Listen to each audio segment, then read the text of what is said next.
sur l'environnement au Bénin. Les principes généraux. La gestion de l'environnement en République du Bénin est régie par les principes généraux que sont l'environnement béninois est un patrimoine national, est une partie intégrante du patrimoine commun de l'humanité. Chaque citoyen a droit à un environnement sain, satisfaisant et durable et a le droit de le défendre. Les mécanismes juridiques de protection de l'environnement au Bénin.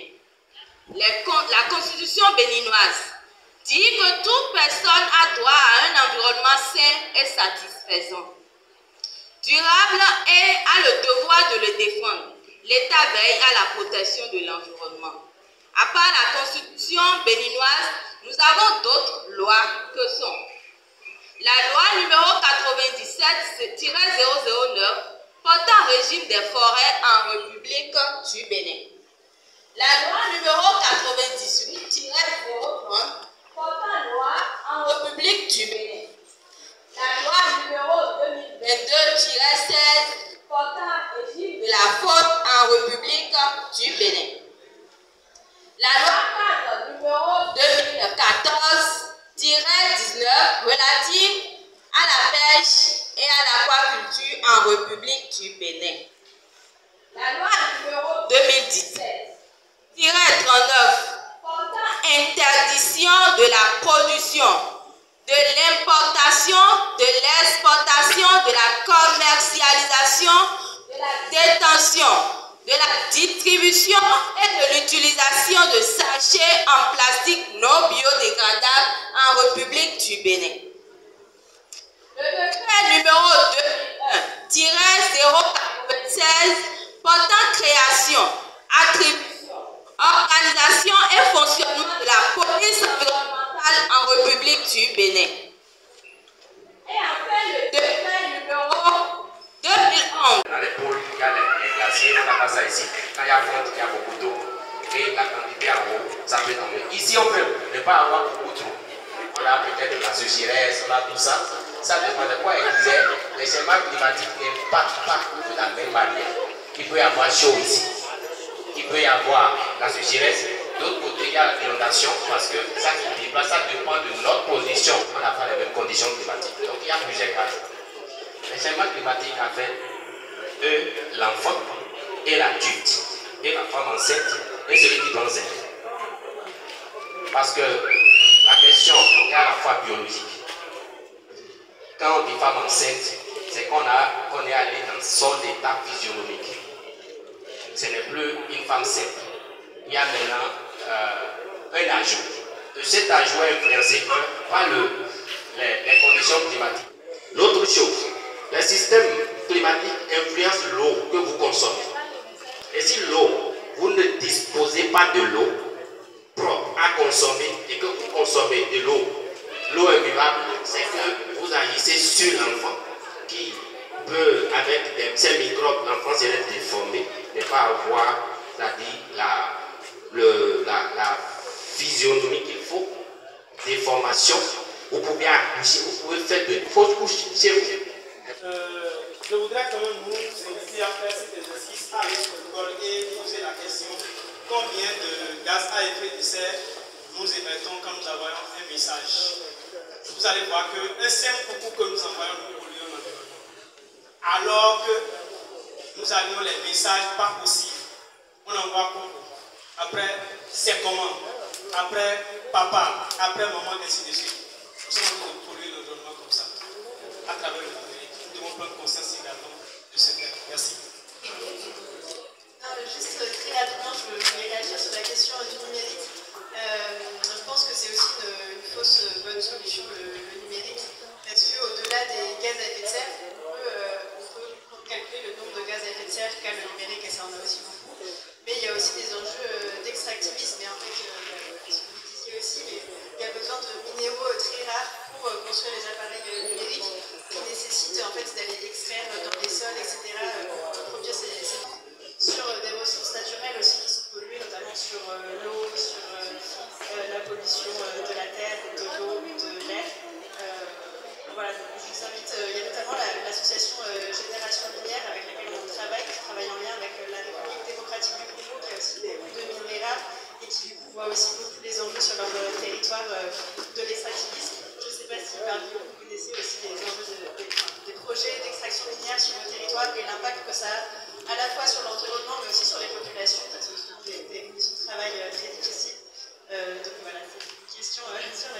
Merci beaucoup pour l'apport.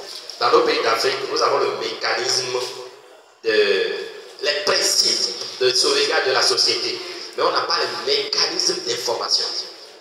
Et l'objectif pour lequel, les objectifs pour lesquels nous sommes là, en tant que OSC pour la solidarité, c'est que chacun propose des solutions pour que nous ayons vers ce qui est bon. Parce que le thème d'aujourd'hui, c'est la souveraineté alimentaire, l'environnement et les droits du peuple. Les droits du peuple, d'abord, c'est le respect de son environnement.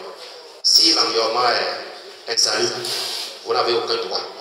Que chacun prenne conscience, et je ne vais pas monopoliser, je vais donner maintenant la parole au maire, au moins qu'il doit dire quelque chose. Merci beaucoup, monsieur le maire. Merci.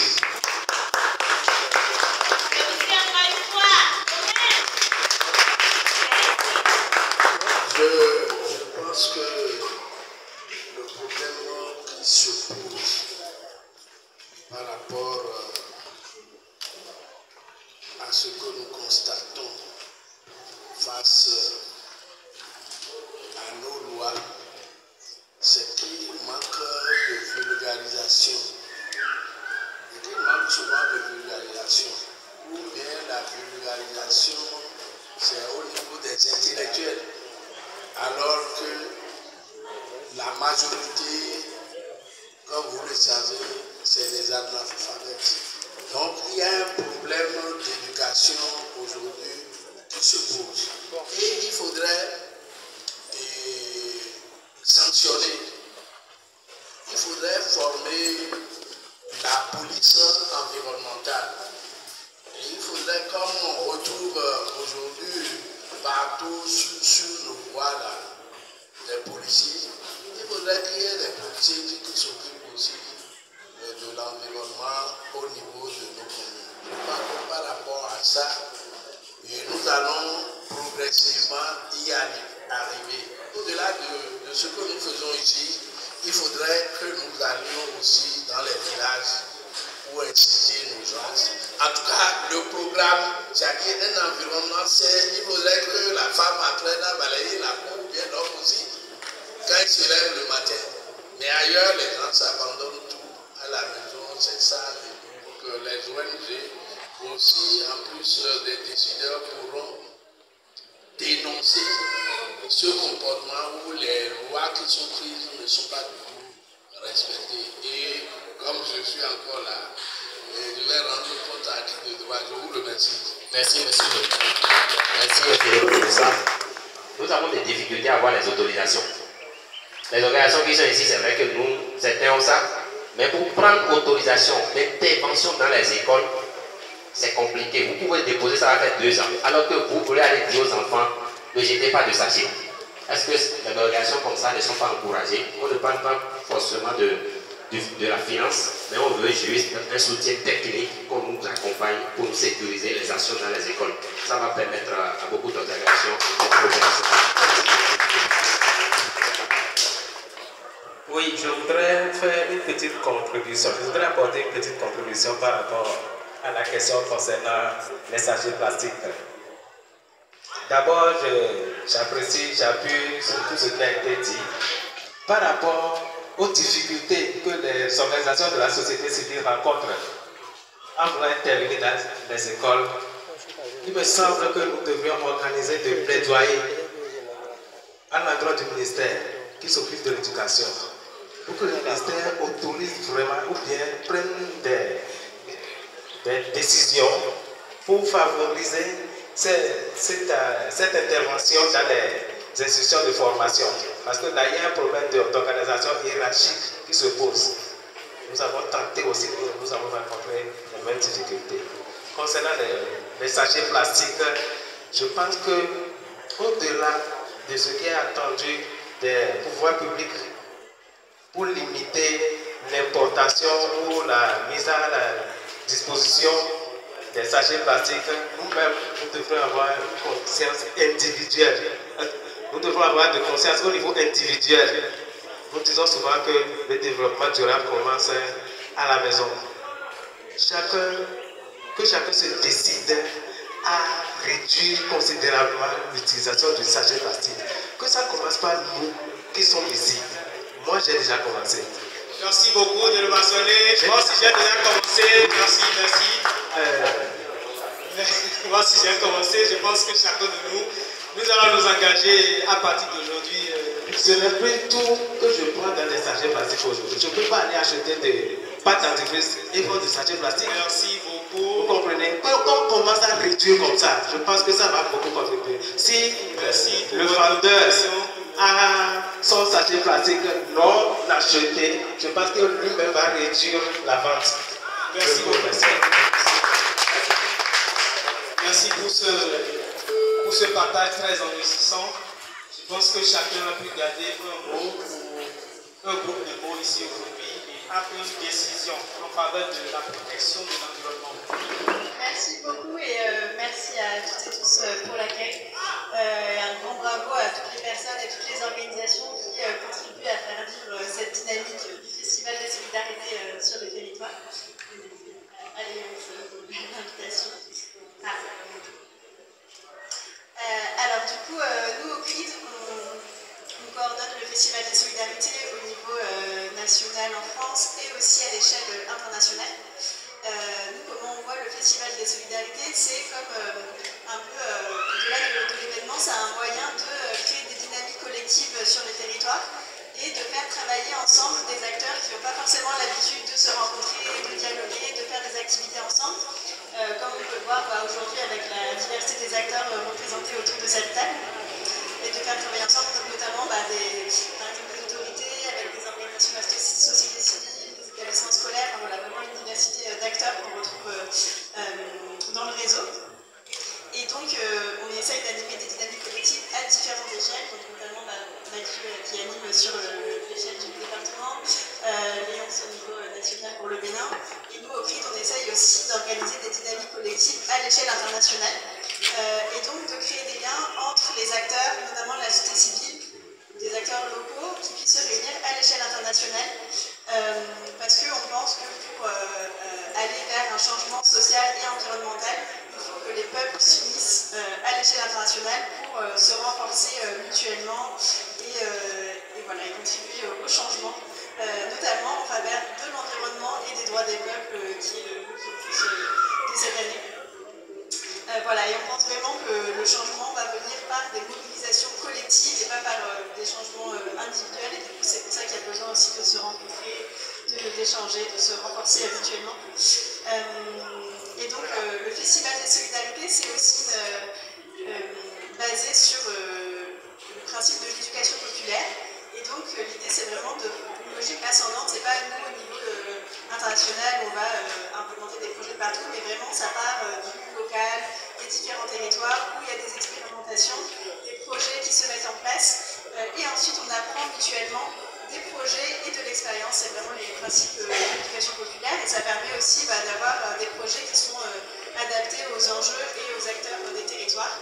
Et donc nous ensuite on essaye de favoriser la transmission entre les acteurs du réseau, et donc on apprend toutes et tous des expériences qui émergent de partout et qui fleurissent à travers le monde. Donc voilà, je suis ravie que de nombreuses initiatives fleurissent aussi à l'échelle locale au Bénin, et qu'on puisse aussi apprendre mutuellement de ces expériences-là. Donc merci à toutes et tous d'être là. Merci infiniment à vous, merci à nos différents partenaires pour votre engagement. Grâce à vous, nous avons tenu cet événement. Encore une fois, merci. Merci de les ovationner encore. Oui. Je peux parler? Vous parlez seulement. Ok, merci beaucoup. Nous tendons vers la fin de cet événement. Je voudrais, avec grand respect, inviter Madame Denise. Excusez-moi, vous pouvez venir devant. Merci de l'accueillir avec des ovations. Il y a un an, nous avons commencé cette aventure, et nous avons des canaux digitaux, nous avons une page Facebook sur laquelle nous partageons nos informations. Et nous avions lancé un challenge, question pour un champion. Et dans ce challenge, elle fait partie de ceux-là ou celles-là qui ont donné la bonne réponse ou les bonnes réponses. Nous voudrions l'encourager aujourd'hui à travers une petite surprise. Nous encourageons également tous ceux qui sont ici et qui ont participé à ce challenge. Donc, je dis rapidement, bac de génie du Festisol Wémi 2004, décerné à Madame Denise Zévounou, pour avoir remporté le challenge question pour un champion du moins sur canaux digitaux. Merci de les obtenir encore une fois.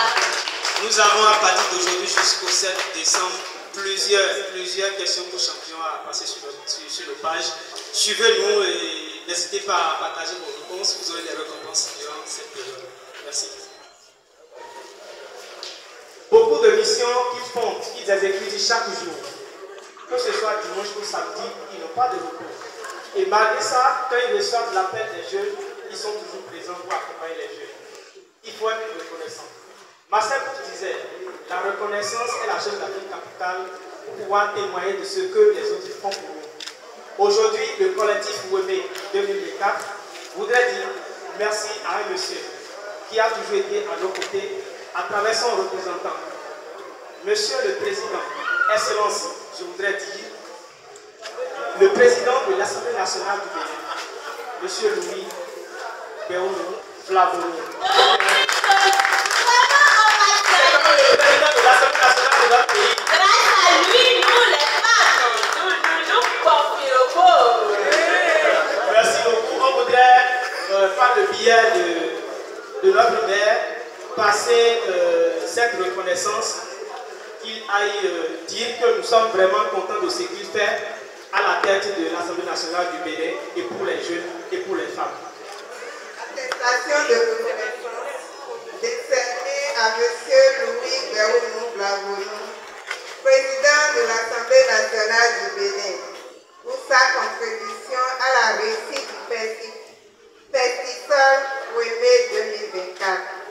Porte-Nouveau, le 23 novembre 2024, ont signé le grade et le coordonnateur Festisol Wémé. Je vous prie de l'ovationner encore une fois. Il peut dire vouloir applaudir. On va remettre ensemble le coordonnateur national. J'aimerais bien que le coordonnateur national soit là. Ensemble, tout le monde. On y va. Tout le monde ensemble.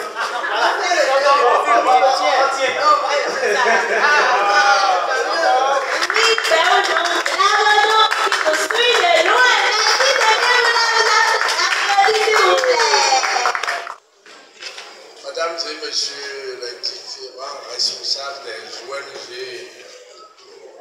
ici présentes, je voudrais au nom du président de l'Assemblée nationale, son Excellence Béounou Flavonou, vous féliciter parce que Festisol 2023, on était au rendez-vous. Et également Festisol 2024, nous sommes également au rendez-vous. Merci. Les problèmes qui ont été posés ici font partie des préoccupations, bien sûr, de l'Assemblée nationale, puisque vous savez, les lois se prennent à l'Assemblée nationale. Maintenant, c'est qu'il faut leur mise en exécution. Et vous allez aider l'Assemblée nationale et bien sûr le gouvernement qui est l'exécutif à la mise en pratique de ces différentes lois qui parlent de l'environnement. Donc, je crois que je vous ai écouté ici par rapport aux difficultés que vous avez évoquées. J'aurai personnellement à faire des propositions en ce qui concerne l'éducation, l'adhésion et l'incitation des décideurs à vous autoriser, parce que ça part de la base. Si nous avons une population bien éduquée, sachant ce que c'est qu'un environnement sain, c'est sûr que nous allons tous ensemble réussir ce combat de lutte contre le changement climatique. Donc, je ne serai pas très loin. Je voudrais remercier nos partenaires. Je voudrais remercier également tous ceux qui ont fait le déplacement. Et je déclare ouvert le festival de solidarité 2024. Je vous remercie.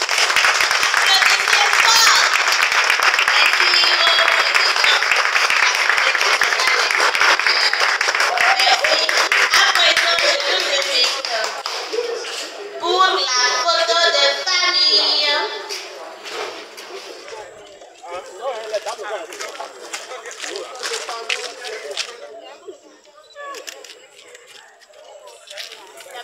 C'est bon? C'est bon? Ouais, c'est bon. Ok, là, ça peut aller.